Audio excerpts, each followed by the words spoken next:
नमस्कार dear students, video पर आप सभी छात्रों का स्वागत है। आज का वीडियो आप सभी छात्रों के लिए काफ़ी ज़्यादा इंपॉर्टेंट होने वाला है, क्योंकि यहाँ पर मैं आप सभी छात्रों को क्लियर करने वाला हूँ एनसीसी के बारे में।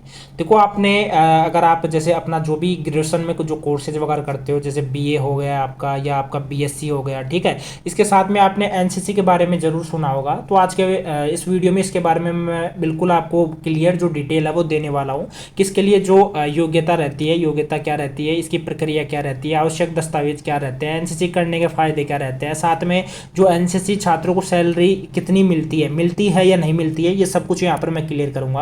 फर्स्ट में आप सभी छात्रों को मैं क्लियर करना चाहूँगा। देखो आप चाहे किसी भी यूनिवर्सिटी के स्टूडेंट इस वीडियो को देख रहे हो, तो आप सभी छात्रों के जो इस साल के यानी कि जो 2023 के जो आपके एनसीसी के फॉरम है वो आपके स्टार्ट हो चुके हैं। अब फॉरम के लिए आपको किस तरीके से अप्लाई करना है सब कुछ यहाँ पर मैं क्लियर करते हुए चलूंगा, ठीक है। सबसे पहले आप सभी छात्रों को मैं बता देता हूँ, इसका जो एनसीसी रहता है इसका फुल फॉर्म होता है एनसीसी कैडेट कोर्स। साथ ही में आपको देखो इसके बारे में डिटेल से सभी बता देंगे कि जैसे ये एनसीसी होता क्या है, ये एक तरीके से कब इसकी स्टार्टिंग की गई थी, कौन कौन से कॉलेज इसके बारे में करवाए, मतलब कि जो कोर्सेज वगैरह है वो करवाए जाते हैं। लेकिन आपको ये कोई नहीं बताएगा कि कॉलेज में जो एनसीसी है वो आपको किस तरीके से मिलती है, ठीक है। तो सबसे पहले इसकी योग्यता को लेकर मैं बात करता हूँ। आपके लिए वीडियो काफ़ी इंपॉर्टेंट होगा, वीडियो पर आपको एंड तक बने रहना। देखो जो फर्स्ट ईयर के स्टूडेंट रहते हैं, ठीक है, जो अभी फिलहाल आपके जो अभी एडमिशन वगैरह भी चल रहे हैं, जैसे अभी आपके जो पीजी के एडमिशन है वो चल रहे हैं, यूजी के एडमिशन आपके अप्रोक्सली सभी खत्म हो चुके हैं। 2 यूनिवर्सिटीज़ के द्वारा आपका नोटिस भी जारी हो चुका है एनसीसी का, तो वो मैं क्लियर करूंगा, थोड़ा पैसेंस रखें, ठीक है। अब जितने भी स्टूडेंट इस वीडियो को देख रहे हैं, आपको एक बात बोलना चाहूँगा। देखो फर्स्ट ईयर के जो स्टूडेंट है वो इसको अप्लाई कर सकते हैं। जैसे कि ये 3 साल का कोर्स रहता है, तो आपका जैसे बीए रहता है, बीए के साथ में आप 3 साल में जो ये एनसीसी है उसको कंप्लीट कर सकते हो, ठीक है। इसके बाद में जो इसकी प्रक्रिया रहती है, प्रक्रिया को लेकर मैं क्लियर करूंगा आप सभी छात्रों को, ठीक है। उससे पहले मैं आपको एक चीज क्लियर करना चाहूंगा कि जो ये एनसीसी है वो एक तरीके से, देखो यहाँ पर 2 यूनिवर्सिटी है, उनके बारे में चलिए मैं आपको लास्ट में क्लियर करूंगा। उससे पहले एनसीसी के बारे में मैं क्लियर कर देता हूँ कि इसकी जो प्रक्रिया रहती है वो प्रक्रिया आपकी क्या रहती है, ठीक है। अब जितने भी स्टूडेंट है सभी ध्यान से सुनना, क्योंकि जो चीज़ें मैं बताने जा रहा हूँ वो आपके लिए काफ़ी ज़्यादा इंपॉर्टेंट रहती है। देखो फर्स्ट में तो जो बेल्ट वाले आपके जॉब रहते हैं, जैसे कि आपका आर्मी हो गया, ठीक है, आर्मी हो गया, आपका राजस्थान पुलिस हो गया, दिल्ली पुलिस हो गया, इन सभी में इसका काफ़ी ज़्यादा बेनिफिट मिलता है। वो कैसे मिलता है वो आपको मैं लास्ट में क्लियर करूँगा, ठीक है। अब जितने भी स्टूडेंट है, देखो जितने भी जो प्राइवेट कॉलेज है साथ में जो गवर्नमेंट कॉलेज है, सभी यहाँ पर एनसीसी वगैरह करवाती है, ठीक है, एनसीसी करवाती है। अब एक चीज़ ध्यान में रखना, कुछ स्टूडेंट ये बोलेंगे कि सर जो प्राइवेट एक तरीके से जो कॉलेज वगैरह करते हैं, यानी कि जो नॉन कॉलेजिएट जो स्टूडेंट है वो भी क्या एनसीसी कर सकते हैं? बिल्कुल आप एनसीसी बिल्कुल भी नहीं कर सकते, ठीक है। जो रेगुलर स्टूडेंट है वो ही यहाँ पर एनसीसी कर सकते हैं। एनसीसी करने के फायदे मैंने आपको क्लियर कर दिए, ठीक है। अब इसमें जो एडमिशन है एनसीसी के, वो एडमिशन आपके स्टार्ट हो चुके हैं। एडमिशन के लिए आपको अप्लाई किस तरीके से करना है वो आपको मैं क्लियर कर देता हूँ। देखो आपकी जो भी कॉलेज रहती है, कॉलेज में आपका एनसीसी का अलग से एक डिपार्टमेंट रहता है, ठीक है, एनसीसी का अलग से एक डिपार्टमेंट रहता है। उस डिपार्टमेंट में आपको जाना होता है। जाने के बाद में वहाँ पर आपसे एक फॉर्म वगैरह है, वो फॉर्म आपसे भरवाया जाता है, ठीक है। सॉरी फॉर डिस्टर्बेंस, फॉर्म आपसे भरवाया जाता है। फॉर्म भरवाने के बाद में जैसे फॉर्म में आपके नॉर्मल जो डॉक्यूमेंट्स है वो आपके लगते हैं, जैसे 10th या 12th की मार्कशीट हो गई, साथ में आपका आधार कार्ड हो गया, तो ये आपके नॉर्मल जो एक तरीके से डॉक्यूमेंट्स है वो आपके लगते हैं, ठीक है। लगने के अप्रोक्स 8 या 10 दिन बाद, ठीक है, ये मतलब कि आपको फॉर्म भरने के 8 या 10 दिन बाद, देखो ज़्यादातर मैं आपको क्लियर करना चाहूँगा कि ज़्यादातर जो यूनिवर्सिटीज़ रहती है उनमें एनसीसी के लिए जो स्टूडेंट अप्लाई नहीं करते हैं। सभी को पता रहता है, क्योंकि एनसीसी हर कोई स्टूडेंट एक तरीके से पढ़ाई के साथ में मैनेज नहीं कर पाता। आपको भी पता है वो चीज़ और वो चीज़ मुझे भी पता है, ठीक है। और एनसीसी हर कोई स्टूडेंट नहीं करता, तो इस वजह से इसमें ज़्यादा खासकर एक तरीके से भीड़ वगैरह नहीं रहती, ठीक है। अब यहाँ पर आप जब फॉर्म भर दोगे तो फॉर्म भरने के अप्रोक्स 8 या 10 दिन बाद, ठीक है, 8 या 10 दिन बाद में आपकी जो नोटिस आएगा, ऑफिशियल वेबसाइट पर नोटिस आएगा, जिसमें नोटिस में अगर आपका नाम आ जाता है, नाम आने के बाद में आपको वहाँ पर फिजिकल करवाया जाएगा, ठीक है। आपका फिजिकल होगा, फिजिकल के बाद में आपका मेडिकल होगा, मेडिकल के बाद में आपका रिटन टेस्ट होगा, ठीक है।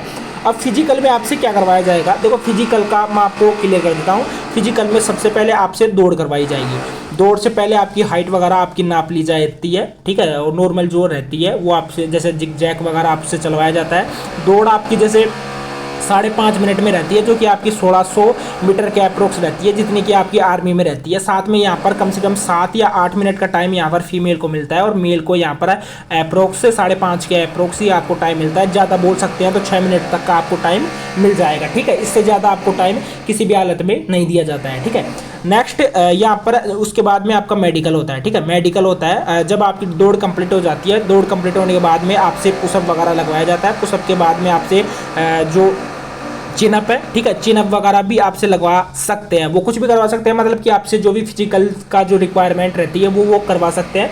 उसके बाद में आपका मेडिकल होता है, ठीक है। उसके बाद में आपका क्या होता है, मेडिकल होता है। मेडिकल के बाद में आपका रिटन टेस्ट होता है, ठीक है।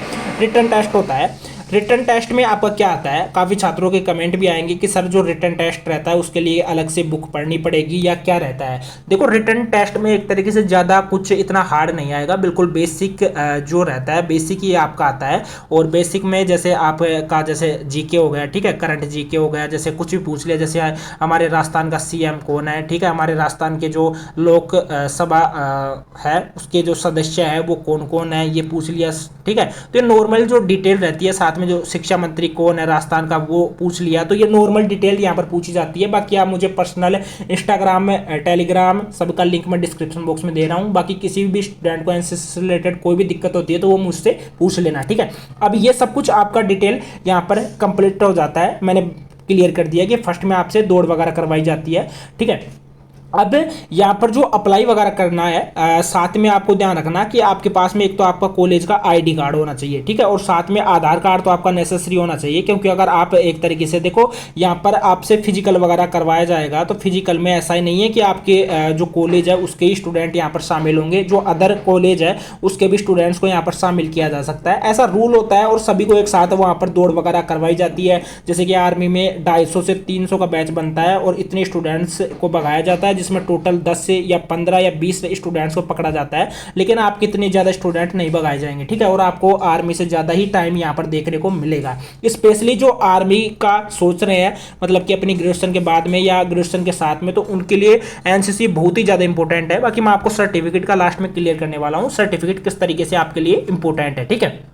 उसके बाद में जो नेक्स्ट बात है वो आपका, जैसे मैंने रिटन टेस्ट को लेकर मैंने बिल्कुल क्लियर कर दिया। अब ये सब कुछ पूरा फॉर्मेट एक तरीके से पूरा जो भी फॉर्मूला रहता है, मतलब कि जो भी आपका प्रोसेस रहता है, ये कंप्लीट होने के बाद में लगभग आपका मैं दिन बताऊं तो आपको 5 से 7 दिन बाद, ठीक है, 5 से 7 दिन बाद में कॉलेज के द्वारा एक लिस्ट जारी होती है, ठीक है। कॉलेज के द्वारा क्या होता है, कॉलेज के द्वारा एक लिस्ट जारी होती है, ठीक है, लिस्ट जारी हो जाएगी। अब उसमें कौन स्टूडेंट क्वालिफाई किया है, साथ में कौन स्टूडेंट डिस्क्वालीफाई किया है, वो उस लिस्ट में आपको पता लग जाता है। देखो, सभी को पता है कि यहाँ पर पूरा प्रोसेस करवाया जाता है, पूरा प्रोसेस के बाद में ही आपको एडमिशन दिया जाता है। तो क्वालिफाई एंड डिस्क्वालीफाई का उस लिस्ट में आपको क्लियर पता लग जाएगा, उसमें आपका नाम आ जाएगा, क्योंकि वहाँ पर रोल नंबर, नाम वगैरह दिया जाता है। तो वो सब कुछ आप नेम वगैरह जो भी है वो आप चेक कर लोगे खुद से, कोई दिक्कत नहीं उस चीज़ में, ठीक है।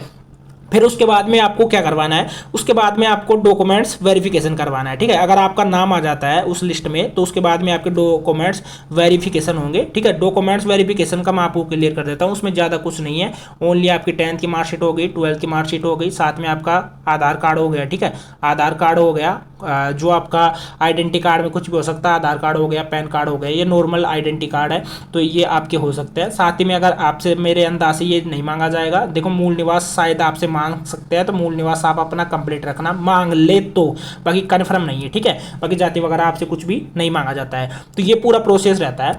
अब उसके बाद में जो मतलब कि यहाँ पर कितना % आपको छूट दिया जाता है। देखो, एनसीसी में आपके 3 सर्टिफिकेट होते हैं, जैसे ए सर्टिफिकेट हो गया, बी सर्टिफिकेट हो गया, उसके बाद में सी सर्टिफिकेट हो गया, ठीक है। अब सी सर्टिफिकेट में तो क्या है, यहाँ पर एग्जाम नहीं होता, ठीक है। जैसे कि आप मान लो आपने जैसे आर्मी क्वालिफाई कर लिया, ठीक है, आर्मी क्वालिफाई कर लिया, क्योंकि अब दिन प्रतिदिन आप देख रहे हो, अब तो आपके एग्जाम यहाँ पर पहले करवा रहे हैं, लेकिन उससे पहले फिजिकल आपका पहले होता था, ठीक है, फिजिकल पहले होता था। तो फिजिकल में अगर आपने क्वालिफाई कर लिया तो क्वालिफाई करने के बाद में आपका मेडिकल होता था, मेडिकल में भी आपने क्वालिफाई कर लिया तो उसके बाद में आपका रिटन टेस्ट होता था। अगर आपके पास में एनसीसी का सी सर्टिफिकेट है, ठीक है, सी सर्टिफिकेट है, तो आपको एग्जाम देने की यहाँ पर कोई ज़रूरत नहीं है, ठीक है, एग्जाम देने की यहाँ पर आपको कोई ज़रूरत नहीं है अगर आपके पास में सी सर्टिफिकेट है, ठीक है। साथ में अगर जिनके पास में बी सर्टिफिकेट है उनको 8% यहाँ पर छूट दी जाती है, और जिनके पास में ए सर्टिफिकेट है, ठीक है, ए सर्टिफिकेट है, उनको 5% यहाँ पर छूट दी जाती है। अब ये सर्टिफिकेट आपको मैंने क्लियर भी कर दिया कि 3 साल का आपका कोर्स रहता है और उसी के आधार पर यहाँ पर सर्टिफिकेट आपको प्रोवाइड किए जाते हैं।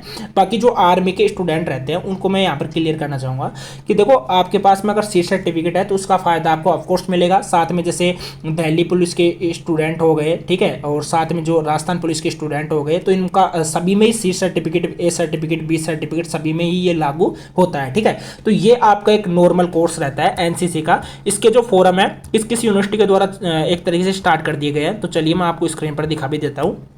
एक तो फर्स्ट में जो स्टार्ट हुए हैं वो आपके जारी हुए हैं भरतपुर यूनिवर्सिटी के द्वारा। देखो इसका जो एक तरीके से स्क्रीनशॉट है, नोटिस भी आपको मिल जाएगा। नोटिस मैं आपको टेलीग्राम पर डाल दूंगा, टेलीग्राम का लिंक मैंने डिस्क्रिप्शन बॉक्स में दे रखा है। अब इसमें क्लियरली देख सकते हो एमएसजे में एनसीसी की भर्ती है 26 व 27 को आपकी होने वाली है। अब देखो इसमें क्या प्रोसेस रहता है, जो मैंने प्रोसेस बताया सेम ही आपका प्रोसेस रहेगा, उसमें कोई दिक्कत नहीं है। बाकी मैंने फायदे इसका मैंने बता दिया कि बेल्ट वाली जो नौकरी रहती है, जैसे आपकी राजस्थान पुलिस हो गई, आर्मी हो गई, दिल्ली पुलिस हो गई, इनमें काफ़ी फायदा मिलता है आपको। सी सर्टिफिकेट है तो वहाँ पर आपको एग्जाम देने की जरूरत ही नहीं होती है, रेगुलर स्टूडेंट इसमें कर सकते हैं। सैलरी वगैरह इसमें कुछ भी नहीं दी जाती, क्योंकि ये एक तरीके से अगर आप बीए कर रहे हो तो बीए के साथ में आप एनसीसी कर लेना, ठीक है। और अगर इसके देखो, और अगर आप बीएससी कर रहे हो तो बीएससी के साथ में एनसीसी कर लेना। और आपको मैं जयपुर का बताऊं तो जयपुर में 2 यूनिवर्सिटी, देखो मुझे पता है क्योंकि मैंने सुबोध से अपनी बीसीए कंप्लीट की है, तो सुबोध में एनसीसी करवाई जाती है, ठीक है। सुबोध कॉलेज हो गई, साथ में जैसे महाराजा कॉलेज हो गई, तो महाराजा कॉलेज के ग्राउंड में ही आपका जो फिजिकल वगैरह है वो वहाँ पर करवाया जा सकता है, ठीक है। महाराजा कॉलेज में जहाँ पर फिजिकल वगैरह, मेडिकल वगैरह, रिटन टेस्ट भी वहीं पर आपको करवाया जा सकता है। इनमें थोड़ा थोड़ा डिफरेंस दिया जाता है कि जिससे थोड़ा बहुत मतलब कि जो स्टूडेंट है वो प्रिपरेशन वगैरह कर सके, ठीक है। नेक्स्ट जो यहाँ पर मुझे क्लियर करनी थी वो मैंने आपको बिल्कुल क्लियर कर दिया है। साथ ही में जितने भी यहाँ पर स्टूडेंट इस वीडियो को देख रहे हैं, देखो मैंने आपको ये चीज़ें बिल्कुल क्लियर कर दी है। साथ में देखो यहाँ पर आप देख सकते हो नीचे एनसीसी प्रभारी लेफ्टिनेंट डॉक्टर हरवीर सिंह डागुर ने बताया कि महाविद्यालय पुस्तकालय में 18 सितंबर तक सुबह 11 बजे तक आपके जो फॉर्म है वो जमा होंगे। तो 18 सितंबर तक करवा देना, जैसे आज आपकी 16 सितंबर हो चुकी है, ठीक है। तो ये मैं जो राजस्थान के स्टूडेंट है उन सभी के लिए स्पेशल बता रहा हूँ। बाकी जो अदर यूनिवर्सिटी के स्टूडेंट है या अदर स्टेट के स्टूडेंट है उनके लिए तो वीडियो काफ़ी स्पेशल ही रहा है, ठीक है।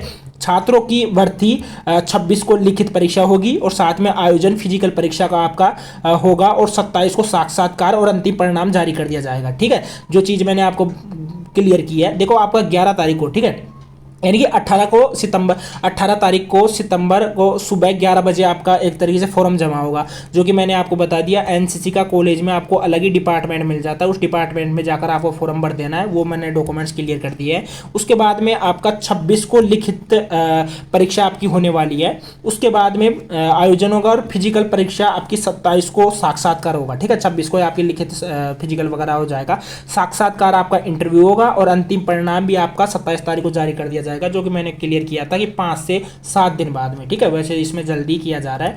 और अब जो नेक्स्ट नोटिस जारी किया गया है वो जारी किया गया है जयनारायण व्यास यूनिवर्सिटी के द्वारा, जो कि आप देख सकते हो इसका नोटिस 12 तारीख को जारी हुआ है और एमएसबीयू का नोटिस 15 तारीख को जारी हुआ है। अब इसमें भी क्लियरली देख सकते हो कि जो दस्तावेज है वो 20 सितंबर, ठीक है, 20 सितंबर 2023 को प्रातः 7 बजे तक बास्केटबॉल कोर्ट के पास हॉकी मैदान पुराना परिसर जयनारायण व्यास विश्वविद्यालय जोधपुर में उपस्थित हुए हैं, ठीक है। तो ये ऐसे डेट दी जाती है और इसमें जो फर्स्ट ईयर के स्टूडेंट है वो ही अप्लाई कर सकते हैं। बिल्कुल ऑफकोर्स फर्स्ट ईयर के करेंगे, सेकेंड ईयर के किस तरीके से करेंगे, क्योंकि ये खुद ही 3 साल का कोर्स रहता है।